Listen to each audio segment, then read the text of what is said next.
ان سے میں نے عرض کی، میں نے کہا آپ مدینہ پاک رہتے ہیں تو مدینہ طیبہ کے امیر تو حضور علیہ الصلوۃ والسلام کے چچا سید الشہداء حضرت حمزہ ہیں، تو آپ مجھے کوئی ان کی بھی کرامت سنا دیں۔ تو انہوں نے بڑے خوش ہو کے کہا کہ میری یہ عادت رہی کہ میں اکثر سید الشہداء کی بارگاہ میں حاضری دیتا ہوں۔ اس وقت بہت علیل تھے، بوڑھے تھے۔ کہنے لگے کہ واقعہ یہ ہوا کہ میرا جو کفیل ہے جس کی کفالت میں مدینہ منورہ رہتا تھا، اس نے مجھے ایک دفعہ کہا کہ بھائی اب میں تمہیں اپنے ساتھ نوکری پر نہیں رکھ سکتا، لہذا تمہیں پاکستان جانا پڑے گا اور تمہارا میں خروج لگا رہا ہوں، اب تمہیں یہاں سے میں نکال دوں گا۔ کہنے لگے اس نے میری منت سماجت کے باوجود بھی میری بات نہیں مانی اور اس نے میرے کاغذات تیار کر دیے۔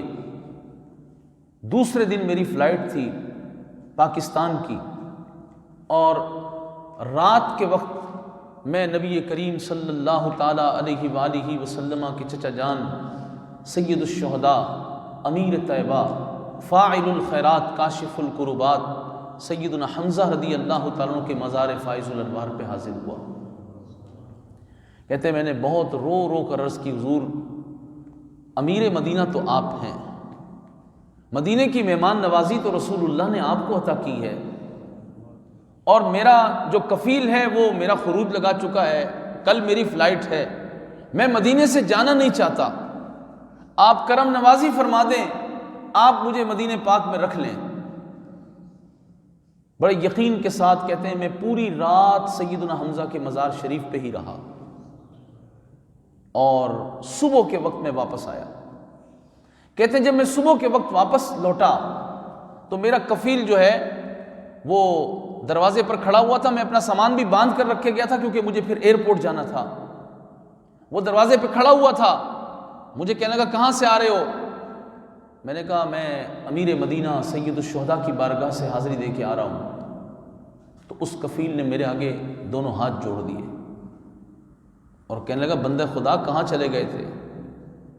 تمہیں معلوم ہے کہ تم جن کی بارگاہ میں گئے، میں اپنے گھر سویا ہوا تھا، تم وہاں عرض اور معروض کر رہے تھے، ادھر سید الشہداء رضی اللہ تعالیٰ عنہ نے تمہاری عرض قبول کرتے ہوئے میرے خواب میں تشریف لائے، اور آپ کے دستے مبارک میں تلوار تھی، اور فرمایا ہمارے غلام کو، ہمارے محبت کرنے والے کو مدینے سے نکال رہے ہو، تمہاری کیا مجال ہے؟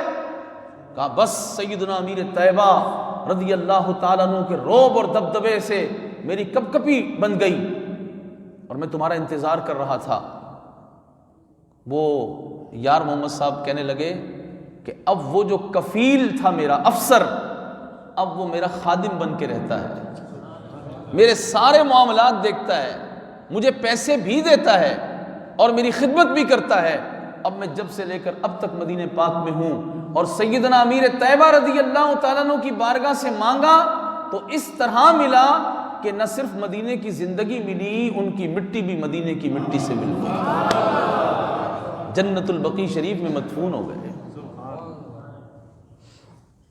یہ شان ہے نبی پاک علیہ الصلوۃ والسلام کی نسبت کی وجہ سے، حضور کی عطاؤں، حضور کی بخشش، حضور کے خزانوں سے جن کو حصہ ملا، سیدنا امیر طیبہ رضی اللہ تعالیٰ۔